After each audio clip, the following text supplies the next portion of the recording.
Saludos a todos y bienvenidos a un estudio bíblico más desde Lakewood. Me acompaña Gloriana. Sí, qué gusto estar aquí otra vez con todos ustedes estudiando la carta de Romanos. Sí, una de las piezas, en mi opinión, más espectaculares de literatura en el Nuevo Testamento, de pensamiento, que viene de una mente que consideramos brillante, que es el apóstol Pablo, y un judío criado bajo la escuela de los fariseos, con un entendimiento de la ley de Moisés y una práctica estricta de la fe judía, una larga trayectoria como discípulo a los pies de Gamaliel, si yo recuerdo bien, ¿verdad?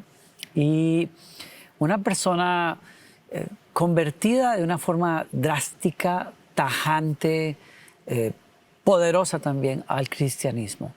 Uno que se convierte en un defensor del cristianismo, por lo tanto, y una persona que resiste por muchos años persecuciones, largas discusiones con los maestros de la ley y los judíos de la época. Y una persona que nos deja un tesoro que consideramos, claro, no es solamente el tesoro de alguien que intelectualmente podía discutir con la fe judía y analizarla, sino alguien que fue lleno del Espíritu Santo y que escribe esta carta, que es un legado para las generaciones de cristianos.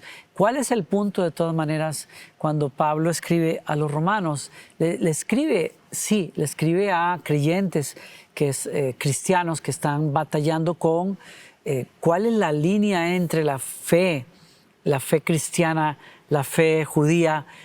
¿Dónde viene la práctica? ¿Cómo se aterriza esta fe ahora que entendemos lo que Cristo vino a hacer y ha logrado? Y Pablo tiene una capacidad de sentarse y analizar la obra de salvación de Jesús y lo que significó o lo que significa para los judíos. Claro, en el capítulo anterior, por ejemplo, Pablo está discutiendo el hecho, ese aspecto bastante misterioso de la soberanía de Dios, en donde Dios parece escoger a unos para mostrar misericordia y a otros para juzgarlos y desecharlos. Y esa discusión de la soberanía de Dios la aplica particularmente a Israel y su fe. Un Israel que hoy está fuera de la iluminación del Evangelio y por lo tanto parece estar fuera de los propósitos de Dios, lo cual no es cierto. Y los gentiles que somos nosotros, que éramos los desechados en esta historia y que vinimos a ser alcanzados por el Evangelio de Jesucristo. Y Pablo está prácticamente defendiendo, Dios es soberano, sí. Y Dios es el que escoge a Faraón para mostrar su poder en un hombre que resiste la voluntad de Dios y lo quiebra. Y Dios escoge a un pueblo que no era pueblo, que era débil, que no tenía razón para ser escogido, porque ama la gracia. Y esta aparente, este contraste, parece hasta una ambivalencia en la persona de Dios, porque Él decide escoger a uno y al otro lo desecha. Lo discute muy fuertemente para decir, en la soberanía de Dios, Dios abrió un capítulo de gracia, vuelvo a decir, para los gentiles y un capítulo de juicio para los judíos. Y en el capítulo 10 lo que Pablo hace es poner un balance a eso que ha dicho, al decirnos a nosotros, no es que Dios arbitrariamente desechó a Israel, es que Israel, por su incredulidad y su terquedad, se opuso a Dios y por lo tanto ahora está en un lugar donde no está recibiendo la gracia de Dios, como lo vemos con los gentiles. Sí. Entonces, la soberanía de Dios es una realidad, pero la responsabilidad de los seres humanos también lo es. Claro. Y tú sabes que es muy importante para todas las personas que estamos estudiando el libro. Esto no son prédicas, esto es realmente estudiar la doctrina cristiana.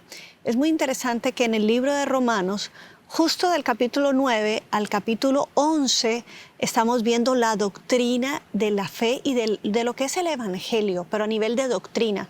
Y el libro, a partir del capítulo 12 de Romanos, va a tener la aplicación práctica de esa doctrina. Es increíble. Por lo tanto, todo lo que hemos estado hablando a partir del capítulo 9, 10 y lo que se va a hablar en el 11 es la doctrina del Evangelio, en donde tiene que ver la justicia de Dios, se habla de la gracia, se habla de ese amor de Dios, pero que no queda a una interpretación personal, sino que por eso es importante estudiar estos capítulos. ¿Por qué? Porque nos da la base doctrinal de lo que es nuestra fe en Jesucristo, en ese Nuevo Testamento. Y ya después, cuando vayamos al capítulo 12, 13, es en donde el apóstol Pablo entonces empieza a aplicar, a decir cómo esta verdad nos transforma en nuestra relación con Dios, en nuestra relación con nosotros mismos, en nuestra relación con el gobierno, con los enemigos, con la familia de Dios, pero todo bajo la luz de lo que en estos capítulos se está poniendo la base. Entremos en materia, vamos a comenzar a Sí. leer capítulo 10. Recuerda que estamos leyendo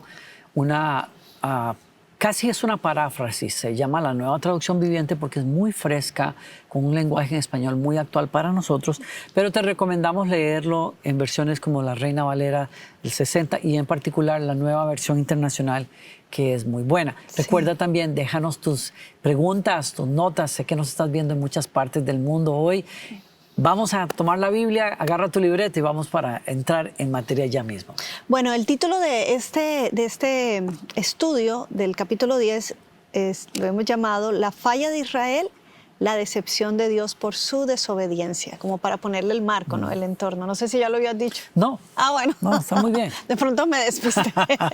Entonces es la falla de Israel, la decepción de Dios por su desobediencia, y empezamos a leer verso 1, amados hermanos. El profundo deseo de mi corazón y mi oración a Dios es que los israelitas lleguen a ser salvos.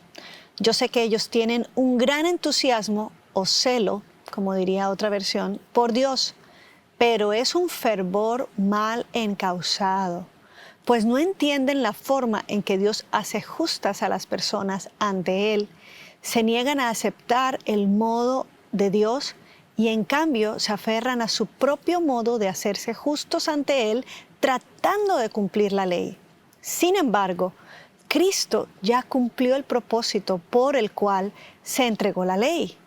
Como resultado, todos los que creen en Él son hechos justos a los ojos de Dios. La primera cosa que quiero llamar tu atención, a la que quiero llamar tu atención, si estás tomando nota, lo primero es que antes de explicar algo que es bastante fuerte y confrontativo para los judíos, Pablo establece la tónica de su corazón, ¿verdad? Eso me encanta porque él dice, yo amo profundamente a Israel, lo amo. ¿Cómo no amar a su propia nación y cómo no amar a esa nación que es el recipiente, sí, de los profetas y de las revelaciones de Dios para el mundo entero? Gracias. ¿Cómo no va a amar a ese pueblo? Lo ama con todo su corazón. Y de hecho, en alguna parte él dice que él estaría dispuesto a él entregarse por amor a ellos, Sí. o sea, morir en su lugar. Si eso los hiciera salvos. Si eso los hiciera salvos, ¿no? Así de profundo es su corazón en cuanto a que conozcan al Señor, y por eso es que él pelea, discute en las sinagogas y en los mercados y en los estadios con ellos para tratar de convencerlos de que vean la luz y la verdad del Evangelio. Ahora, la segunda cosa que debes de tomar en cuenta o anotar es que él dice que el problema de Israel en términos de su religión es un fervor mal encausado, dice él. En otra traducción dice ese celo que ellos tienen no es conforme a conocimiento, dice él. Y me encanta una frase que escribe el pastor John Stott. John Stott es un hombre muy conocido en el ámbito evangélico en el mundo y escribió este comentario sobre el cual nosotros estamos basando este estudio, y él dice, qué peligro que es un fervor mal encausado. Dice el pastor, celo sin conocimiento, compromiso sin reflexión, o entusiasmo sin entendimiento es fanatismo. Y el fanatismo es peligroso, como todos lo sabemos. Y en el caso de Israel, tú dirás, ¿estás hablando de el mismo país, la misma religión? Sí, pero dijiste que los profetas, Dios depositó su conocimiento en ellos. Sí, es cierto, pero se volvieron celosos de una forma y de una interpretación de su fe que los descalificó, por decirlo de alguna manera, para entender que el Mesías había venido y que el mensaje del Mesías es para salvarlos a ellos y a todo el mundo. Entonces, en el caso de ellos, aunque tienen conocimiento, el fervor, el celo por su fe los ha enceguecido. Y en esto tenemos que entender cuál es el punto exactamente en donde ellos se vuelven celosos sin entendimiento. Bueno, en el aspecto, como dice Pablo, de la justicia de Dios. Es decir, entender cómo es que Dios quiere hacer justas a las personas. Ese es el punto acá. Y déjame decirte, no te quiero, perdón que te corte el impulso, pero ¿sabes qué? Es importantísimo que apliquemos eso a nosotros todo el tiempo. Porque cada vez que, hoy en día hay muchas interpretaciones de cristianismo y yo dudaría que son cristianismos algunas, cuando te proponen que a través de ciertas cosas tú alcanzas justificación. Entonces, ¿a qué voy? A que es importante que ese conocimiento realmente esté en Jesucristo y por eso es que estamos haciendo esto, para que tú entiendas que el conocimiento de la justicia de Dios correctamente es doctrinal, es la columna vertebral de nuestra fe en Jesucristo. Entonces, así como les pasó a ellos, nosotros no estamos exentos de que si no tenemos cuidado de conocer bien, podemos entrar en fanatismo, que es un celo pero sin conocimiento, o es un entusiasmo sin entendimiento.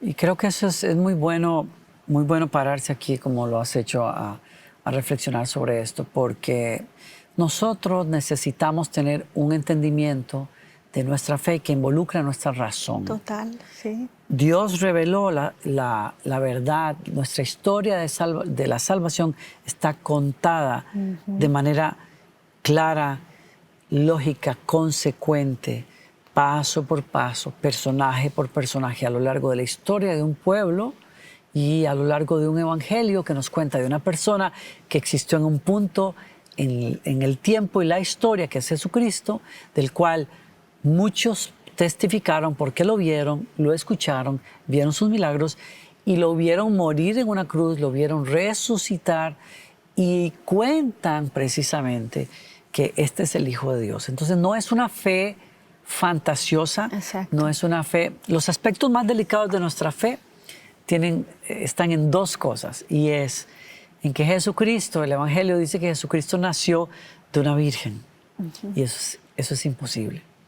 Entonces ahí la ciencia y el conocimiento que tenemos nos dice a nosotros, o es una fantasía, o es un mito, o es algo que nosotros no podemos explicar. Y lo segundo es la resurrección de Jesucristo. Igualmente, no conocemos que eso sea posible para los seres humanos. Sin embargo, tenemos personas que lo vieron, que comieron con Él, que lo vieron ascender al cielo. Bueno, las opciones aquí son varias. Algunos dirán, los discípulos estaban en una especie de histeria colectiva cuando vieron a Jesús subir al cielo. Quizás el estrés emocional de haberlo perdido provocó alucinaciones. 500 hermanos lo vieron. Pablo también lo vio y otras personas en esos años. Interesante. ¿Serían alucinaciones? Si revisamos a los profetas dijeron que eso iba a pasar también. Entonces, a mi punto es, no es tan descabellado si tenemos testigos que pueden decir esto pasó así.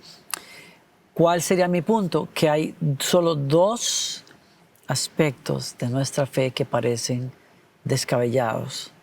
Y para los dos, lo que nos dice la Escritura es lo que es imposible para los hombres es posible para Dios. Y dicho eso, vendríamos a leer cómo el Antiguo Testamento y el Nuevo Testamento se unen para decir es posible que Dios intervenga en la historia de los seres humanos, como lo hizo en muchos momentos con Israel, enviándoles un Salvador, como Moisés. Es posible que Dios haga esto en una dimensión mucho mayor e inexplicable para los seres humanos, excepto por la fe. Y ahí es donde, ese es mi punto hoy.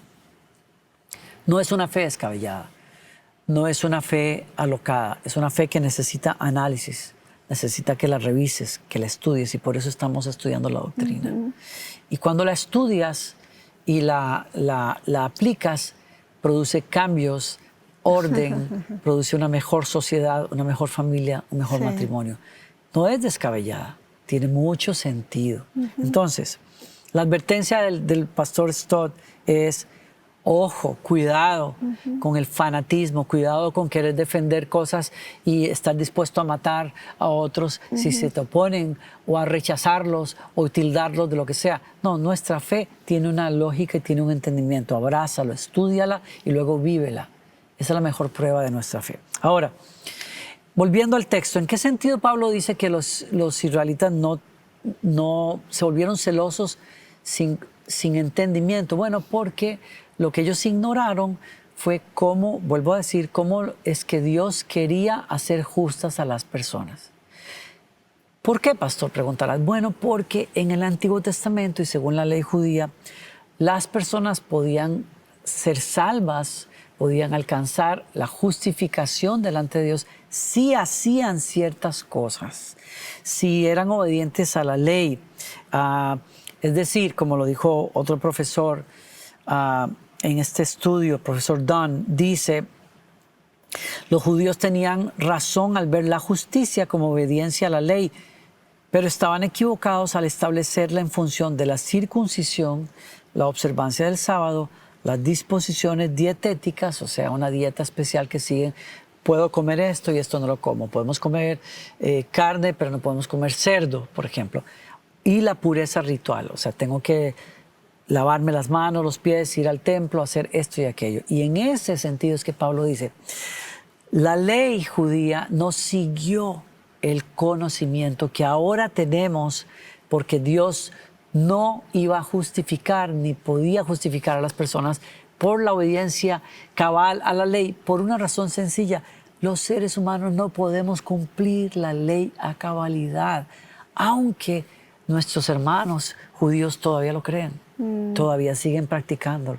Y aquí es donde yo digo, Gloriana, qué necesario lo que dijiste hace un momento. ¿Por qué? Porque aún hoy día tenemos hermanos cristianos, nuestros hermanos que están ahora afanados en practicar el sábado, en practicar la Pascua, en seguir las fiestas de los tabernáculos y de las celebraciones judías, porque según ellos adquirimos un conocimiento más profundo de los propósitos de Dios. Sí, esa parte la entiendo, pero donde yo discrepo es: ¿qué necesidad tienes tú de recurrir a practicar esas cosas como si esas cosas te añadieran justicia? Te añadieran justicia, cuando está claro, y Pablo dice, está claro, nadie puede cumplir la ley. Y por eso este celo de los judíos es no conforme a conocimiento. Exacto. Porque hasta ellos mismos saben que ninguno de ellos puede cumplir la ley a cabalidad. Pasaremos la vida entera tratando de aplicar la ley. Y dirás, entonces, ¿para qué Dios dio la ley? Precisamente para demostrarnos o convencernos, o digámoslo de otra manera, conducirnos a la salida que Él iba a traer, que es Jesucristo, el que sí cumple la ley. Dios quería hacer justa a la gente, no por observancia de la ley, sino simple y llanamente por medio de la fe. Por eso Pablo dice ahí, si vuelves a leer el texto, dice que Cristo ya cumplió el propósito por el cual se entregó la ley, es el verso 4.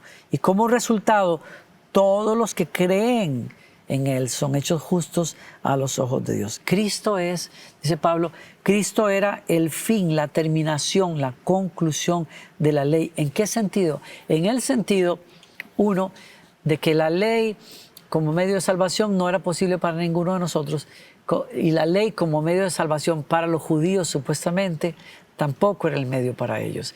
La ley era casi, la observancia de la ley era para los judíos una manera de conservar su exclusividad como el pueblo de los propósitos de Dios. Cristo acabó con eso, porque Cristo vino a mostrar, es por la fe y es para todos. Así es. Y en ese sentido, Él es el fin de la ley.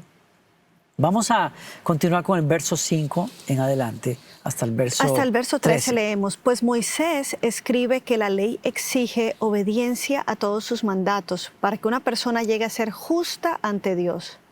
Pero el modo de la fe para hacernos justos ante Dios dice, no digas en tu corazón, ¿quién subirá al cielo para hacer bajar a Cristo a la tierra?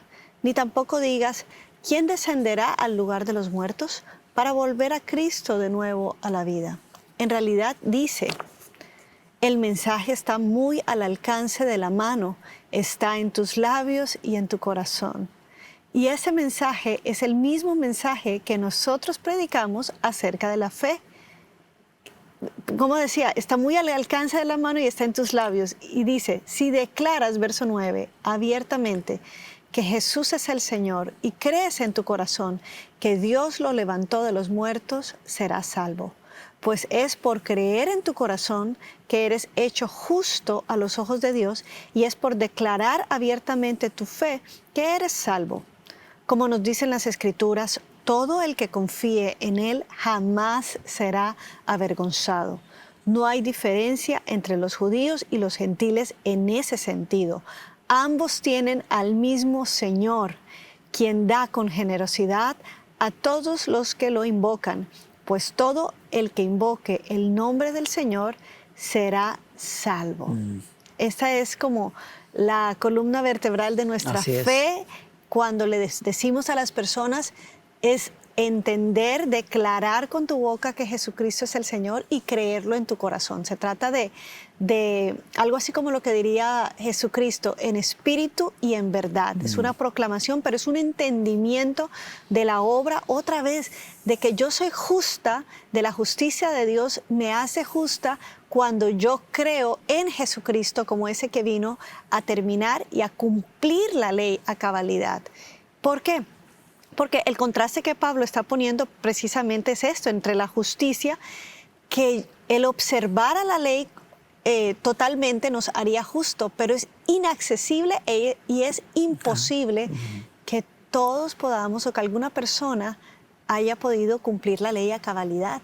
Entonces, ¿qué pasa? Que la ley misma nos delata, la ley misma nos termina acusando, la ley misma termina señalando el punto donde nuestro corazón, por más que quiera, está alejado de Dios. La ley misma termina maldiciéndonos. Exacto. Es muy fuerte lo que acabo de decir, pero está si en la lo ley dice misma. Él, claro. Que todo aquel que no cumpla la ley sea maldito. Maldito, así dice. Y en eso, el Evangelio, como Pablo lo explica, es poderosísimo porque la Escritura dice que siendo que la ley no podía ser cumplida por seres débiles como nosotros, Dios envió a su Hijo en nuestro lugar y lo hizo maldición sobre una cruz, porque la ley decía, maldito aquel que se ha colgado de un madero. Así es. Y así es que Él toma nuestra maldición, nuestra incapacidad como raza humana, la clava en la cruz y al levantarse de entre los muertos, borra nuestros pecados y nos da un nuevo corazón. Claro. Nos da su espíritu y es por gracia que ahora el espíritu produce en nosotros la obediencia que nosotros no podíamos producir por las obras de la ley. Entonces, la justicia de Dios, realmente la que se basa en la fe, proclama un mensaje completamente diferente al que se interpretó con la ley. Y si tú te das cuenta en la ley de Moisés, cuando este hombre se le acerca a Jesús, el joven rico se conoce en los evangelios, y le dice, Señor, ¿qué puedo hacer para heredar la vida eterna? Y él le dice, cumple la ley, le dice el Señor, los 10 mandamientos, ¿no? Que realmente es lo que tú dijiste al principio. Yo creo que ellos se fueron a la periferia de la ley, ellos estuvieron en los detalles, pero olvidaron el meollo de los 10 mandamientos, que es el amor de Dios, el amor al prójimo Así y el es. entregarse a Dios. Entonces el muchacho, cuando se la pone fácil de los 10 mandamientos, dice, pues yo lo he cumplido todo. Pero hay cosas en el corazón que siempre terminan delatándonos. Y cuando Dios dice, bueno, la prueba de las pruebas, si amas a Dios con todo tu corazón, entonces entrega todo lo que tienes. Yo creo que su justicia fue puesta en evidencia cuando Jesús va al corazón y dice, ok, entonces vende todo lo que tienes, porque ese es el amor se entrega. Jesús mismo vino a entregarse por amor a nosotros. Sí. Entonces él mismo está demostrando, yo sí puedo cumplir esa ley porque yo por amor me estoy entregando, no solamente todo lo que tengo, mi vida la estoy entregando. Y cuando le hace ese llamado a un hombre, no está dispuesto a entregarlo todo. Y yo creo que de alguna manera se evidencia que por más que tengamos intenciones o cierta capacidad de cumplir, siempre vamos a quedar en nuestro corazón corto. Y entender que el tema de la justicia es una balanza. El símbolo de la justicia a nivel internacional es una balanza en donde lo que quedas debiendo tiene que darse con un pago y tiene que quedar cabal, tiene que quedar preciso, no puede quedar de alguna manera en una inclinación de un lado o de otro. Nadie podía dejar esa balanza. La justicia de Dios demanda que haya un pago, que haya una retribución cabal a la ofensa. Pero bendito Jesucristo, que siendo perfecto, y es lo que está diciendo Pablo, cuando ponemos los ojos en Jesucristo, no hay necesidad de añadirle más cosas a la ley. Si alguien ya pagó por mí, ¿qué necesidad tengo yo? Es lo que como yo lo entiendo. ¿Qué necesidad tengo yo de seguir pagando? Yo respondo en amor, en creer y confesar y vivir con respecto a esa verdad, pero no necesito a la ley para que siga subiendo para ser justa delante de Dios. Sí, me gusta el ejemplo del joven rico porque creo que muchos hemos estado ahí en algún momento de la vida y demuestra lo inútil que es el legalismo. El legalismo en ámbitos evangélicos, por ejemplo, cristianos, es muy marcado. Yo lo considero una enfermedad que está carcomiendo a las comunidades cristianas y es el cumplimiento estricto también de patrones a la hora de hablar, de conducirse, de vestir. Para la mujer, sobre todo, es muy fuerte al respecto de la mujer. Y nos volvemos en jueces. Entonces, es una descripción estricta de cómo se ve la santidad para que tú puedas ser usado por Dios, para que tú seas considerado santo, etc. Y ese es el ejemplo del rico, cuando Jesús le dice, cumple los mandamientos, todos los he cumplido a cabalidad, claro. O sea, yo lo he cumplido todo, y Jesús lo mira, lo ama, y le dice, te falta una cosa, siempre te faltará una cosa. Sí, a los seres humanos siempre nos faltará una cosa. Y en un hombre tan cabal y tan correcto como el joven rico, cuando Jesús lo miró, dice que lo amó. ¿Y qué fue lo que Jesús vio? El corazón de él. Y fue como decirle, tú puedes cumplir a cabalidad la ley en lo externo, pero siempre tu corazón quedará debiendo algo, porque lo que buscaba la ley es tu corazón. Claro. Que esté completamente rendido a Dios. Y evidentemente el tuyo no está ni puede. Ni puede. Y fue cierto, puesto que el hombre se regresó cabizbajo. ¿Por qué? Dijo, entristecido, dice el Evangelio, porque tenía muchas riquezas. No porque las tenía, sino porque amaba esas riquezas más claro. que la verdad del Señor, que le está diciendo, ama a tu Dios encima de todo. Aún de la riqueza. Aún de la riqueza. Sí. Y esa es la realidad de nosotros. Y ahí es donde dice el apóstol, la ley hizo la santidad de Dios y la justicia de Dios inalcanzable para nosotros. Pero la gracia no. La gracia nos la puso a disposición. La gracia nos la regaló, es que la gracia es un regalo. Y por ¿no? eso él dice de esa forma poética, dice, no digas en tu corazón, ¿quién subirá al cielo? Como si tuviéramos que bajar a Cristo de allá. O quién descenderá al lugar de los muertos como para hacerlo resucitar, porque esas dos cosas las hizo Dios. Dios fue el que mandó a Jesús del cielo a la tierra. Nosotros no tuvimos que subir de la tierra al cielo. Y Jesús, Dios, es el que lo levantó del Hades. O sea, Él pagó el precio y Él murió. pagó el precio e hizo lo que es imposible para ti y para mí. Y dice, entonces, por eso Pablo dice, el mensaje está muy al alcance de la mano, está en tus labios y en tu corazón. Y describe qué quiere decir eso. Es al que cree en su corazón que Dios levantó a Jesús de entre los muertos. Que, oigan, señores, hay que tener fe para creer eso. Yo no estuve ahí, tú no estuviste ahí. El que cree eso, porque lo proclamaron los apóstoles y los testigos del Nuevo Testamento, y declara con sus labios que Jesús es quien Dios dice que es el Señor de los cielos y de la tierra y el único Salvador de tu alma y la mía. Aquel que cree y confiesa será salvo. Es decir, alcanzará la justicia de Dios. Es decir, Gracias, Señor. tiene la bendición de que Dios diga, te declaro inocente y justo delante de mí. Qué regalo más tremendo es ese. Esa es la gracia del Señor. ¿Sí? Y por eso Pablo dice, este testimonio no es mío, estaba en las Escrituras, lo dice en el verso 11. Como dicen las Escrituras, todo el que confíe en Él jamás será avergonzado. Está citando a Isaías y dice, no hay diferencia entre los gentiles y los judíos. Ambos tienen al mismo Señor, quien da con generosidad a todos los que lo invocan, pues todo el que invoque el nombre del Señor será salvo. Estas son citas del Antiguo Testamento. Anota, Isaías 9:33, Isaías 28:16 y Joel 2:32. ¿Qué está diciendo Pablo acá? Que si Israel no creyó por terquedad. ¿Por qué? Porque hasta el Antiguo Testamento, tanto Moisés como los profetas hablaban de que Dios iba a justificar a un pueblo que no lo conocía y que Dios iba a darle su bendición, su justicia a cualquiera que creyera. Ya estaba predicho en el Antiguo Testamento. Increíble. Entonces ellos no tenían razón de decir, no, ese método nuevo de que la gente pueda conocer a Dios simplemente por fe, eso es una herejía. Eso No, es un invento de Pablo, ¿no? Estaba escrito y aquí están las citas. Vamos a resumir lo que estamos diciendo Exacto. acá.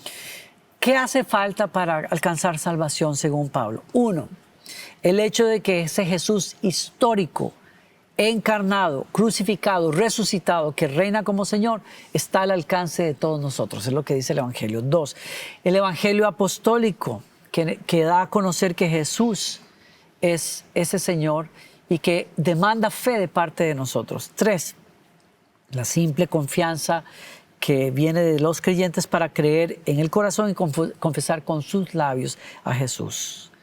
Y aquí viene la cuarta parte. Falta un cuarto elemento y es el evangelista que proclama esta verdad. Eso es lo que hace falta para alcanzar la salvación. Así es. Que el mensaje sea compartido. La necesidad de la evangelización, y eso lo vamos a ver en los versículos que siguen. Verso 14 dice, pero ¿cómo pueden ellos invocarlos? Y aquí está la pregunta para ti y para mí.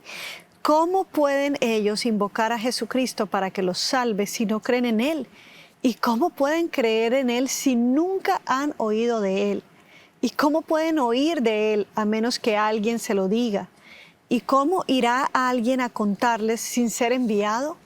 Por eso las Escrituras dicen, qué hermosos son los pies de los mensajeros que traen buenas noticias. Y lo que nos está diciendo el apóstol es, señores, señoras, necesitamos ir a contarle a la gente Sí, Padre. lo que hoy sabemos, lo que los profetas y los apóstoles del Nuevo Testamento nos han compartido.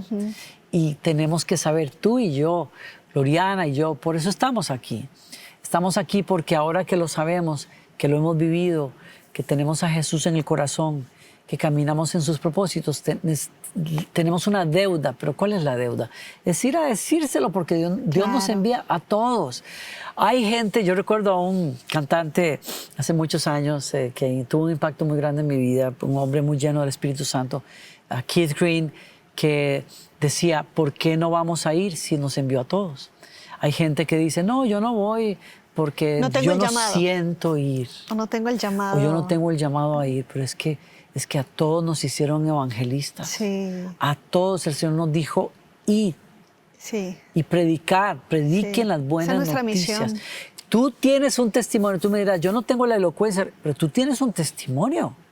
Tú sabes cómo Dios te cambió la vida a través de tu fe en Jesucristo. Así es. Cuéntale a alguien. Aprovecha las oportunidades que tengas para hacer de influencia a los demás. Eso es lo que Pablo está diciéndonos al final. Y al final también él dice, y no lo tomes personal si te rechazan. Qué bueno. No te desanimes, y es lo que él va a decir después.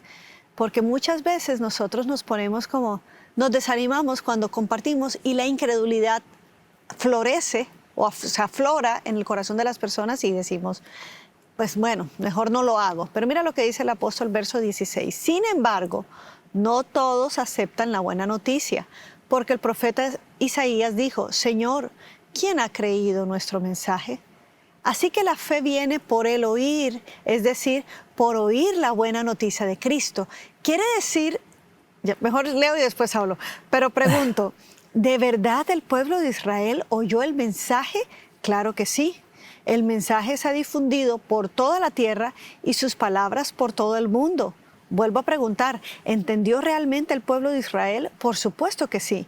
Pues incluso en el tiempo de Moisés dijo Dios, despertaré sus celos con un pueblo que ni siquiera es una nación. Provocaré su enojo por medio de gentiles insensatos. Luego Isaías habló audazmente de parte de Dios y dijo, me encontraron personas que no me buscaban, me mostré a los que no preguntaban por mí.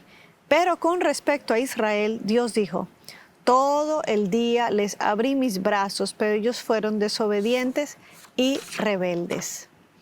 Esa incredulidad del pueblo de Israel y de las personas que se resisten al mensaje, no es algo que deba sorprendernos ni es novedoso. Estaba anunciado, como lo vimos, desde el profeta Isaías. Pero la pregunta aquí es, ¿acaso no oyeron? Y yo creo que ese es el desafío, porque la fe va a venir por el oír. La respuesta de las personas a aceptar esta verdad de Jesucristo viene de gente obediente, como tú, como nosotros, que podamos decir, ¿sabes qué, Señor? Mi trabajo es dar y compartir el mensaje correcto de Jesucristo como nuestro justificador, como nuestro Señor y nuestro Salvador. Y tú, Señor, te encargas del corazón de ellos. Algo que a mí me encanta también en Jesús es que cuando Él dice, levanten los ojos, cuando está en Samaria, que acaba de hablar con la samaritana, y entonces ve que vienen esos montones de samaritanos con esas túnicas de trabajo, de campo, y Jesucristo dice, alcen los ojos y miren, los campos ya están listos para la siega. Quiere decir, aquí viene la cosecha.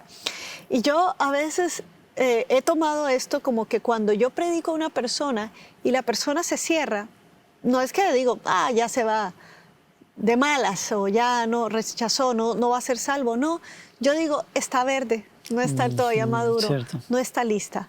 Pero quién quita, si a mí me toca una semilla y le ayuda a madurarse, a otra persona va a poner Cierto. otra vez.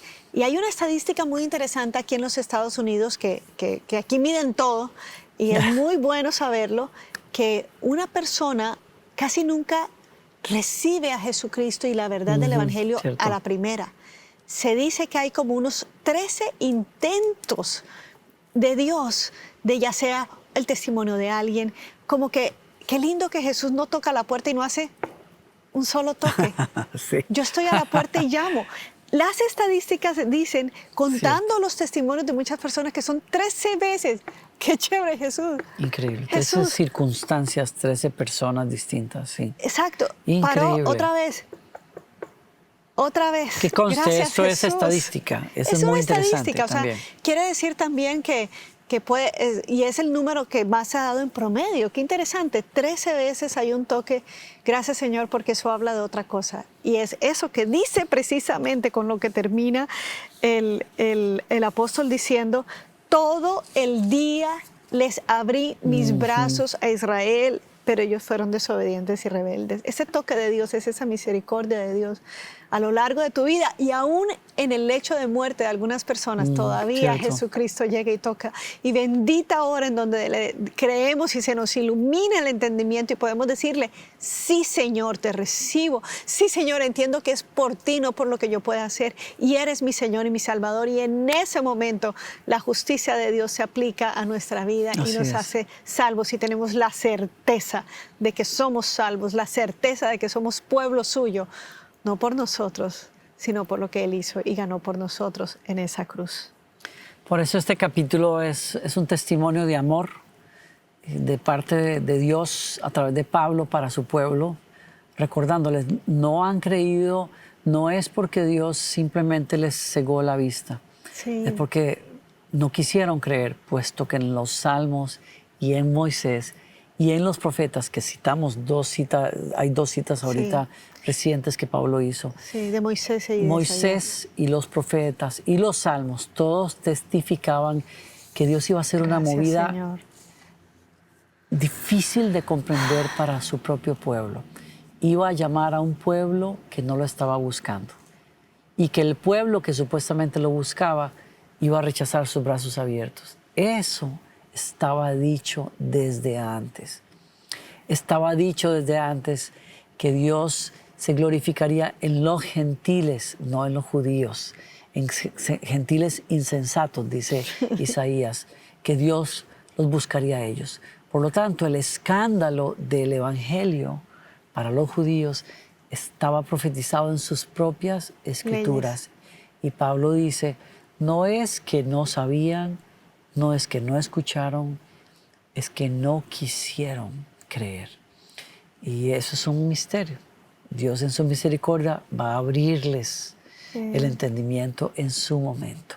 Pero ahora nos toca a ti y a mí, los que hemos creído, vamos a contar la historia, vamos a contar nuestra historia, vamos a compartir esta verdad. Y me encanta lo que Dios está haciendo. Bendecimos a esos rabinos, a esas personas que se han convertido, que han entendido, y entonces con ese bagaje de la ley pueden darle a su propio pueblo, como un Pablo les daba a ellos, pueden darle a su propio pueblo, es decir, mira, esto era lo que quería decir la Escritura de Cristo. Así es. Bendita hora. Que Dios nos ayude a nosotros también, que el Señor nos abra el entendimiento Señor. para saber cuál es la verdad que ha liberado a muchos y que nos quiere liberar a ti y a mí. Si Jesús está tocando a tu puerta, ya le abriste, ya escuchaste el mensaje, te pregunto, ¿ya le respondiste a ese mensaje que habla de un Dios que nos amó tanto, que nos dio a su Hijo para pagar por nuestros pecados en una cruz, al cual Él resucitó al tercer día y sentó a su diestra, y hoy te invita tocando la puerta? ¿Por qué no le dices a Él, aquí estoy? ¿Por qué no le abres el corazón? Si quieres un cambio radical en tu vida, si quieres un borrón y cuenta nueva que solo Dios puede hacer, si anhelas a Dios y has tratado de agradarlo, pero tú mismo sabes que no puedes por ti mismo, ríndele el corazón hoy, ábrele las puertas y no hagas la de Israel, no te resistas, dile, aquí estoy, Señor. Y Él en esta noche, en esta mañana, a la hora que sea que estés mirando esto, Él va a entrar a tu corazón. Dile, aquí estoy, Señor. Perdóname, recíbeme, cámbiame, Señor. Hazme tu hijo. Yo creo el testimonio de los apóstoles y los profetas. Tú eres el Hijo de Dios encarnado. Tú eres mi Salvador. Tú eres el Hijo de Dios resucitado entre los muertos y ahora reinando en mi corazón.